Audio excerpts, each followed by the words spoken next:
Right in the middle of our daughter's graduation, in front of family, friends, and faculty, my husband stood up, took a breath, and announced, "I've decided to start a new life, without you."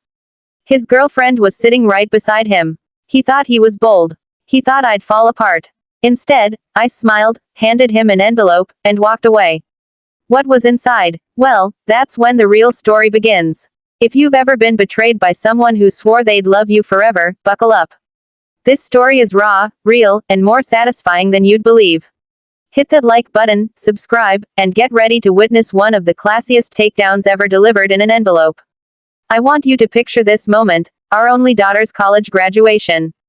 A milestone she'd worked years for. She was glowing, confident in her cap and gown, beaming with pride. Friends and family were gathered. I was overwhelmed with joy. I thought this day would be one of the happiest of our lives. And then, he did that. My husband, James, stood up right before she took the stage. I thought maybe he was going to say something heartfelt. Maybe announce a surprise party, or offer a toast. Instead, he looked me dead in the eye and said, "I've decided to start a new life without you." I blinked. At first, I thought I misheard him. But then I saw her, his coworker, who was now sitting just 2 rows back, suddenly going stiff and awkward, her eyes refusing to meet mine. People gasped. A few whispered. I felt like the air had been sucked out of the auditorium. My daughter hadn't heard yet, thank God. She was still backstage, moments from stepping into one of the most important moments of her life. And there he was, her father, my husband of 22 years, using this moment to discard our marriage like it meant nothing. I remember every second. My chest tightened. My vision narrowed. I could feel the adrenaline, the heat rising in my neck, my hands trembling slightly, but I kept my face steady. Years of marriage to this man had taught me how to hide pain with poise. I looked him in the eye, smiled calmly, and said, "Congratulations on your honesty." Then, without raising my voice or shedding a tear, I handed him a white envelope and walked out of the room. What was in that envelope? Let's rewind a bit. For months, maybe longer, I'd suspected James was hiding something. Late nights, strange texts, business trips that didn't add up. And worst of all, that creeping feeling of emotional distance, the kind you can't measure, but you feel like a splinter under your skin. So I started watching. Quietly. Carefully. I didn't confront him. I didn't demand answers. I just observed. And what I saw confirmed what my gut had already known. Affair. Office assistant. Weekend hotel bookings. Money being funneled into a private account. He thought he was being clever. Slick. Untouchable. But what he didn't realize was that I wasn't going to confront him with tears. I was going to confront him with truth and strategy. I hired a private investigator. I gathered bank records. I compiled text logs, hotel check-ins, GPS data, every detail, neatly cataloged. And then I contacted a lawyer. Not for drama, for defense, for dignity. We drew up the papers: divorce, financial separation, asset protection, custody recommendations for our dog, even.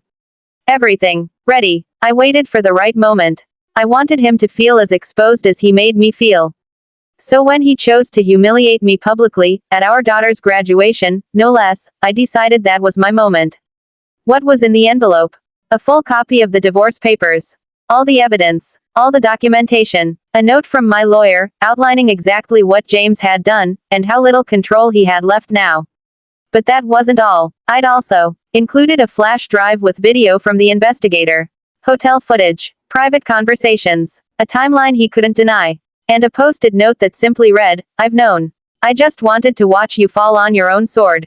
When he opened that envelope later, after the buzz of the graduation wore off, after his new girlfriend realized how public this mess had become, he found the entire structure of his new fantasy life collapsing. I didn't scream. I didn't beg. I didn't even tell my daughter right away.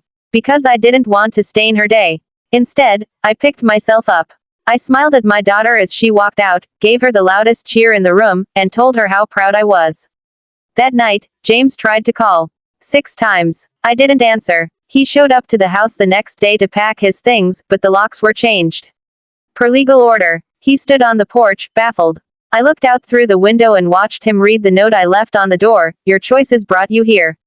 Enjoy your new life." He thought starting a new life would be as easy as dropping a bomb and walking away. What he didn't realize was that I was the one who rebuilt from the ashes. Not him. He lost the house. Lost half his savings. Lost every shred of respect from our family. His new girlfriend ghosted him the moment legal trouble started knocking. Turns out, she liked secrecy, not subpoenas. And me, I got peace. I got clarity. And best of all, I got the last word, written and sealed in an envelope he'll never forget. Some people break down when they're betrayed. Others rebuild, stronger, smarter, and with receipts. Because nothing burns quite like the truth served at the perfect time, with a smile. If that ending gave you goosebumps, hit that like button and tell us in the comments, what's the most satisfying revenge you've ever seen? Don't forget to subscribe for more true stories where justice hits harder than any breakup ever could.